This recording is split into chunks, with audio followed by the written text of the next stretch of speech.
Typiquement, un lanceur d'alerte, c'est une personne qui, dans une administration, dans une entreprise, constate que quelque chose ne se déroule pas correctement et voilà, et alors il décide de le signaler et il peut le faire auprès d'une autorité qui alors a la compétence de recevoir ce signalement,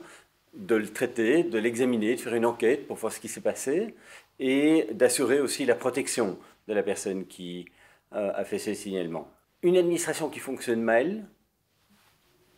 aura pour conséquence que la démocratie va fonctionner mal. Si on prend l'exemple d'une personne qui travaille dans une administration ou dans une société, si elle fait un signalement, mais peut-être que le fonctionnaire dirigeant, donc la personne qui dirige l'administration, ou bien le président directeur général, le dirigeant de la société,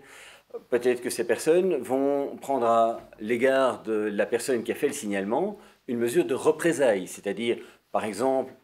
le licencier, ou lui refuser une promotion, ou le mettre dans un coin, ne plus lui donner de travail. La personne qui a, comme nous par exemple en Belgique, la compétence pour assurer la protection du lanceur d'alerte, qu'est-ce qu'il va pouvoir faire? Mais dans le cadre d'une procédure assez simple, prendre contact avec la société, avec l'administration et faire en sorte que la mesure de représailles soit annulée, la personne va retrouver son emploi, soit compensée s'il n'est pas réengagé dans la société ou dans l'administration, mais on invite alors l'administration à compenser, c'est-à-dire donner par exemple un montant équivalent au montant du salaire qu'il aura perdu pendant un certain temps, ou ce genre de choses. Alors, en Belgique, il y a une loi qui prévoit effectivement le traitement des signalements au sein des administrations fédérales et qui prévoit la protection des lanceurs d'alerte. Donc, en particulier ici, ce sont des personnes qui travaillent dans les administrations fédérales belges. Et c'est le médiateur fédéral, donc moi-même, mon collègue, tous mes collègues, on est une cinquantaine en tout, qui avons notamment cette mission-là, donc de recevoir les signalements, de les traiter en toute confidentialité, d'enquêter, donc de vérifier ce qui s'est passé, et durant toute cette procédure, et encore pendant plusieurs années, d'assurer la protection de cette personne. En sorte que, comme je le disais tout à l'heure, si jamais ultérieurement une mesure de représailles est prise à son encontre, eh bien, on pourra intervenir et faire en sorte que cette mesure soit annulée ou éventuellement compensée. Alors, l'OIF, l'Organisation internationale de la francophonie, a le souhait d'aider tous les pays qui sont membres de la francophonie, donc c'est-à-dire tous les pays où l'on parle le français, à prévoir des législations, des mécanismes qui permettent aux personnes qui le souhaitent de faire un signalement, donc d'être un lanceur d'alerte, pour reprendre l'expression tout à l'heure, et de les protéger. Peut-être encore un élément, c'est que vous parliez de l'espace